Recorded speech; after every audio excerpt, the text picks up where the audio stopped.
Oh, geez. We have been talking for 15 minutes and I forgot to press the replay button. Yikes. Let me go back and share screen really fast. So those of you that are listening to this on replay now, we've had 15 minutes of discussion already and walk through this chart here of lost generation, greatest generation, silent generation, baby boomers, Generation X, millennials, also known as Generation Y, Generation Z, also known as Gen Z, and then the Generation Alpha. The time of this recording, it's 2024. Next year, 2025, and then after that, we will be then starting a new generation. And as you can tell, generally speaking, generations go between 25 to 30 years or so. Biblically, they go about 40 years, right? Let's see. I see a comment here. Minister Jessica said, illustration of the parent who spoke to his adult son as a child, but the adult son could not receive the advice given. Yeah, that was good. This was a relevant point as millennials are more apt to establish themselves. She said ourselves, or yeah, as authoritative because of the access to information and ability to express, whereas boomers did were not afforded those spaces. Absolutely. That's so good. So good. Yeah, I thought it was interesting. Minister Jessica, if you're able to come online, I'd love to invite you to come on up. So if you're able to raise your hand, do that and let me know. And would love to, let's see, get you up here.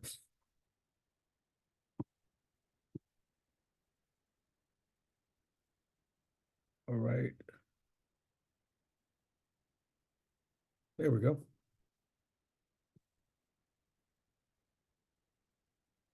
Good morning. How are you? Good. How are you?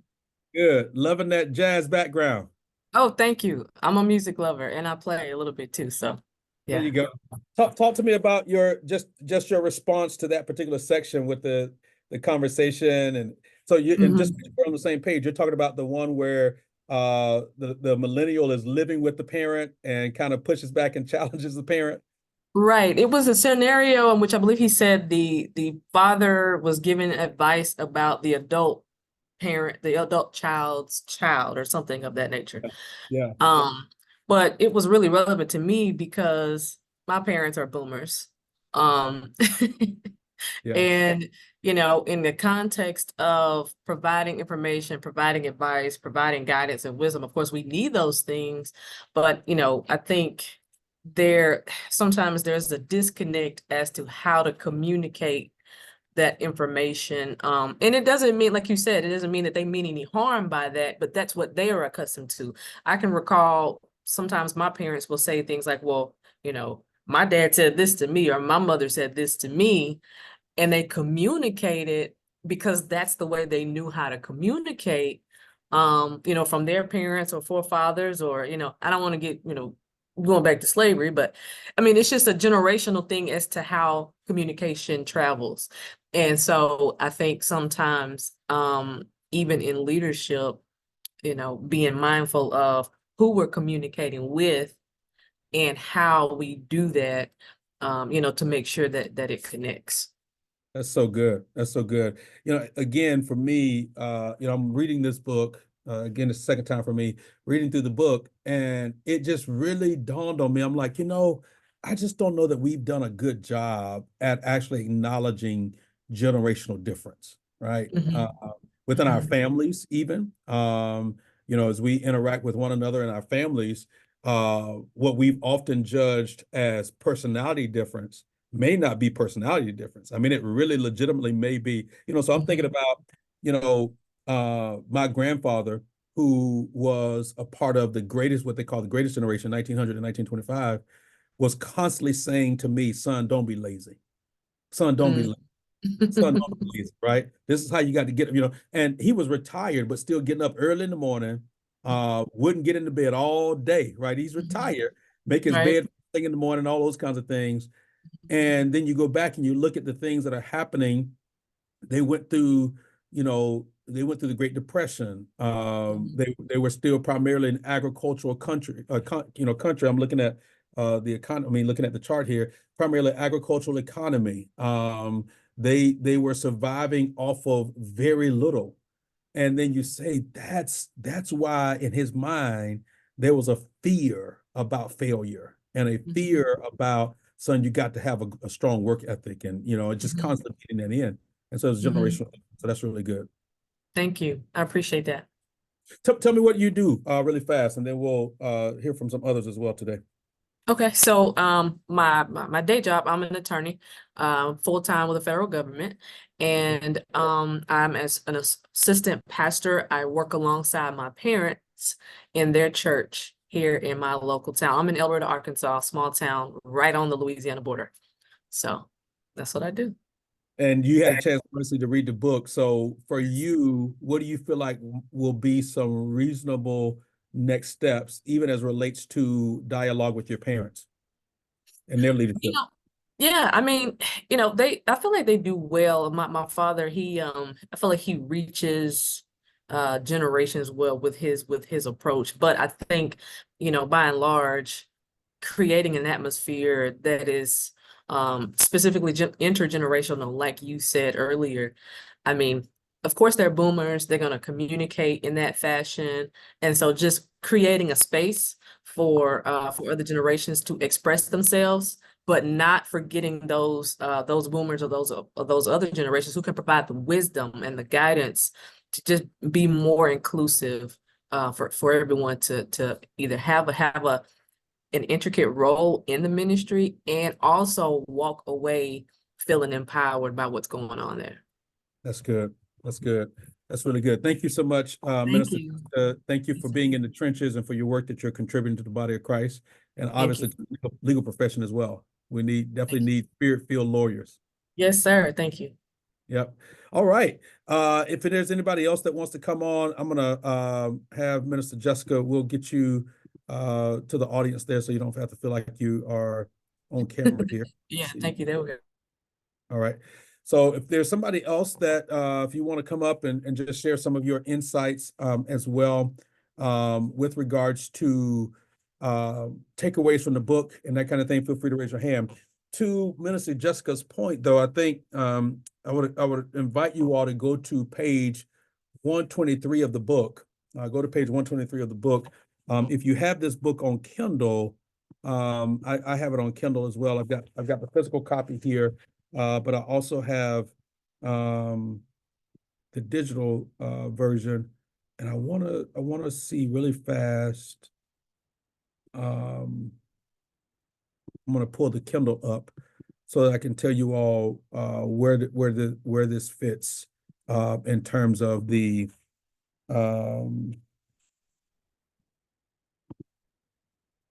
so this chart that I want to reference is okay, so it's the Kindle has it at page 123 as well. So it definitely shows. I thought they do locations now. So nonetheless, page 123. So when you look at this, I thought it was important to note understanding how a group communicates is necessary to developing influence with that group. Think about that for a moment. Understanding how a group communicates is necessary to develop influence with that group. And so he has this chart here, right? I have it Kindle, so I can show the chart here as well on the screen. So let me do that really fast.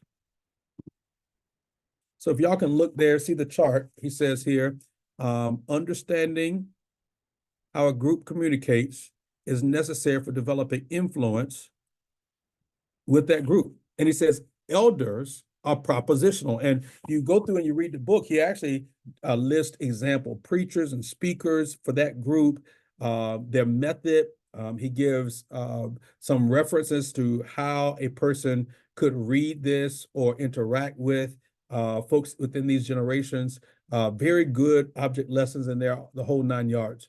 Boomers approach information skeptically. Right? There's a lack of immediate trust that's there. And it's amazing how cyclical things are, because even today, as we are now in generational alpha and generation Z, that we are directing much of our ministry efforts and work to, our young people, many of them are also skeptical as well, right? So it's amazing how some of this becomes full circle. Generation Z, you've got to approach them intellectually. You got to be committed to the intellectual approach here. For millennials, it is about dialogue. It's about the exchange, not just always providing the answers immediately, but dialogue, an exchange of information. And then finally, you have Gen Z that desires for things to be relational. They wanted to be relational. And so I think that was just a very, very salient point about how to lead intergenerationally, and what that looks like. And so we've got this, throughout. I don't want to, as I was thinking about how it approached the conversation today, I didn't want to bore you with all the charts and things like that, man. There's just so many different charts throughout the book for each generation. I do want to lift up this point. I'm flipping all the way back to the front of the book. So on page 7, actually, if you go to page 7 of the book, and we're just making some references here. And again, if you got a comment or a question, or even you want to come up, just raise your hand or just put your question in the Q&A section there, and we'll get that evaluated, get it looked at. I want to show you what he says in the book about what each generation desires in their preacher, desires in their leader. Okay, this is very important, I thought. It says people come to church to hear a specific perspective on life. People want to hear the Bible and its contents in preaching. People want to hear the Bible and its content in preaching. I couldn't help but walk away from the book also thinking about biblical literacy. That biblical literacy is at an all-time low. Biblical literacy is at an all-time low. Like, people don't read their Bible. People are not engaging in sound doctrine, sound understanding, sound theology. By and large, when people have questions, they're going to the wrong sources and the wrong places to get those questions answered. So biblical literacy is at an all-time low. And so I think it's important for us to recognize that not only do we need to be conscious of the various generations that we're reaching, number two, that we want to reach, but how do we help each generation that we're reaching and want to reach then begin to have a robust theology? How do we approach the theological conversations in a way that allows them to have a robust theology? So it says people want to hear the Bible and its contents in preaching. The next characteristics of effective intergenerational preaching is for a person to express an aha moment. Aha moment, right? People indicated that those moments can be had by way of clarity of understanding, or these moments that can be had by way of clarity of understanding, or a conviction to change their lives. How powerful is that? The third thing he says is that your intergenerational preaching can be done without emotionalism or manipulation. How many of us have been in settings where people were communicating, but they relied on emotionalism to try to get us engaged, and we were actually very turned off by that? I'm just curious. You want to put that in the chat or respond to that, or even raise your hand and come up to that?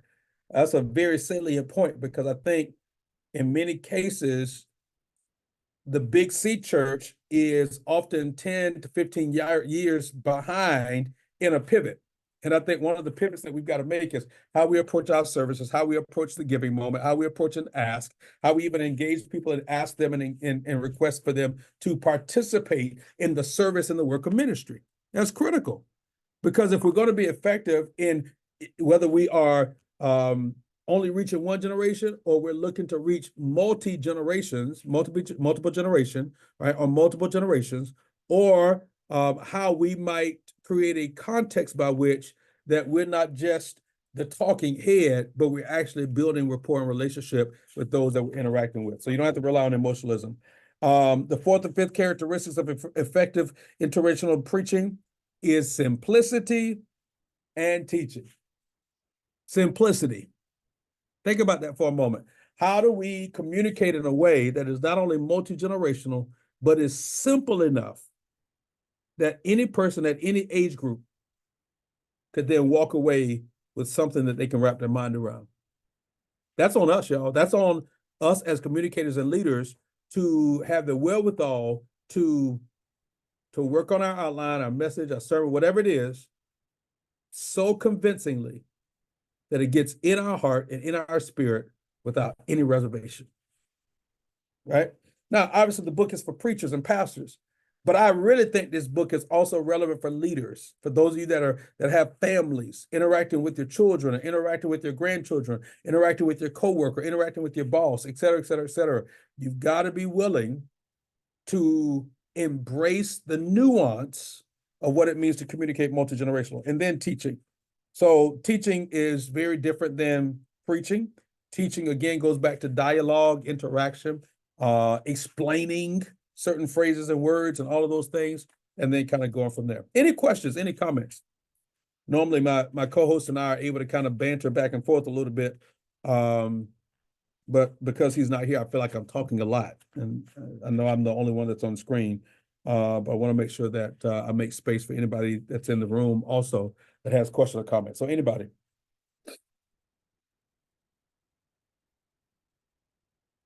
Okay. What were your two biggest takeaways from the book? What were your two biggest takeaways from the book? I want to hear from you. Curious. Two biggest takeaways from the book.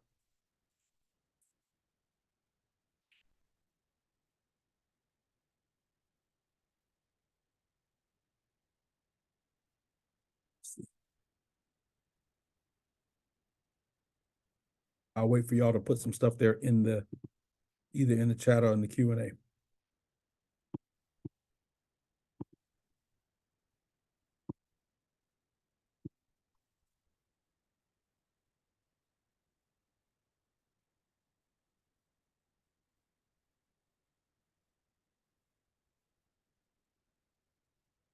Yes, he did. Someone said God created the world to be intergenerational. You think about Old Testament, he's the God of Abraham, Isaac, and Jacob. That's three different generations right there. We were singing and didn't even know it. Okay. What about the acknowledgement of generational priorities? What about the acknowledgement of generational priorities?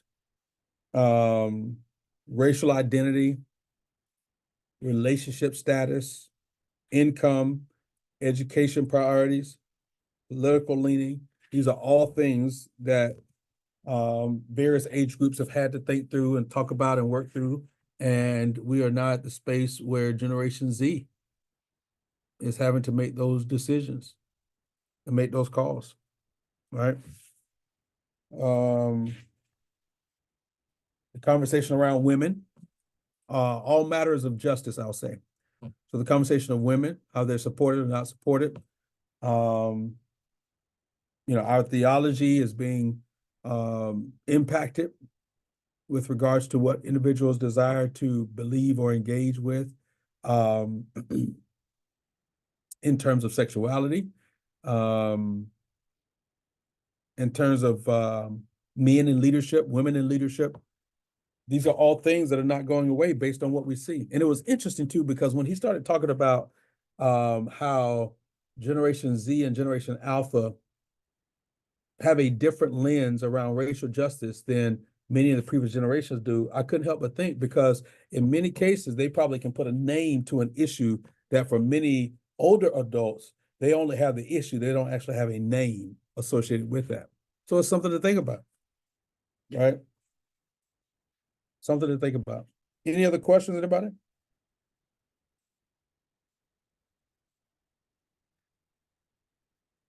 Did we talk about, I don't think we did. We talked about income, education, political leaning.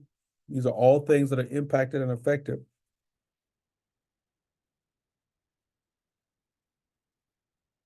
All right. Hey, this was really good. This was really good. Each chapter is then broken down by age category.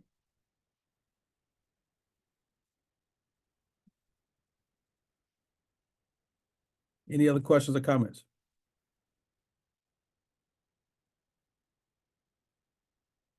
So, what do we do with the information? First of all, there is a generational language assessment that is at speakingacrossgenerations.com. Let me put that in the chat for everybody.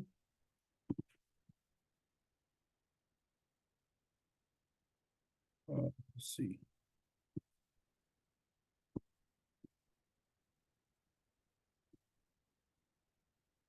Huh. There we go.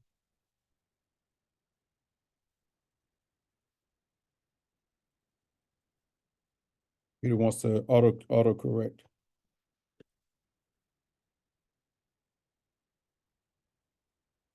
Okay.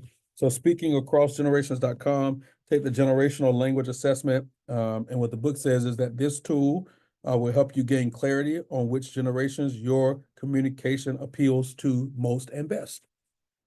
Right. So take that test. And then it gives some suggestions for pastors and for preachers. And again, y'all, I really, really am convinced that this information is not just for preachers. It is for anybody that is leading and influencing in any space. In any space. Yeah. Got so many things highlighted that I would love to cover, but I don't want to totally bore you. All right. Any other questions? Any other comments? So those of you that are on that did not read the book, I would challenge you, go read the book. Can y'all see that? Uh-oh. I don't know why it doesn't. There we go. Uh-oh. That's a lost cause. But the link is in the email for the book. Go check it out. And I really think that all of our organizations, our churches, our families would be better if we became generational polyglots. That's polyglots. Is that how you say it? Polyglots? Yeah, polyglots. That is where we're able to be multilingual in generational ease, generational discussion, generational dialogue. All right. Last call. Any questions? Any other comments, everybody? This was really good. It was really good.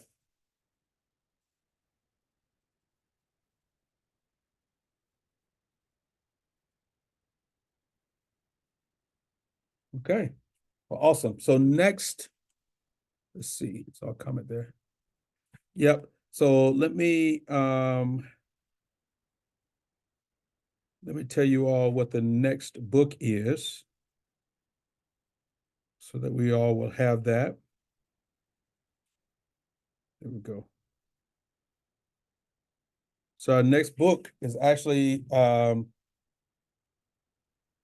next book is by James Merritt, and the title of the book is Character Still Counts.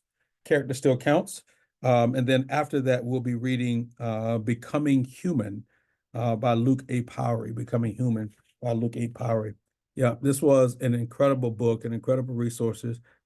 And I honestly believe that this is one of those books that you don't just read it and then complete it and then put it away. It's one that you can go back to and reference multiple times. So it's going to be good, man. If everybody can implement this in whatever shape or form, and even those that are watching this on replay later, the recording later, I would challenge you to make sure you lean in on those things as well, because your church, your organization, your neighborhood, your family, all of that will be better because you're raising the conversation and saying, wait a minute now, how are the two generations getting along? We got, in the average family today, we've got 3 to 5 generations there. So it's a relevant conversation for everybody, really to lean in on. So thank you all so much for tuning in today and for being a part of it. To those of you that are watching this on replay, again, forgive me for the delay in recording. You missed the first 15 minutes of discussion, but you'll still be able to catch up with what we said today and navigate that and know how to take the next steps. All right. Blessings to everybody. Thank y'all so very much for being on, and we will see y'all in April. In the meantime, for those of you that are celebrating Easter Resurrection Weekend, have an incredible weekend, especially for those of you that have to do it in church or at worship. I pray that it will be absolutely amazing and exceed all expectations. All right. Blessings, everybody. We'll see you soon. Peace.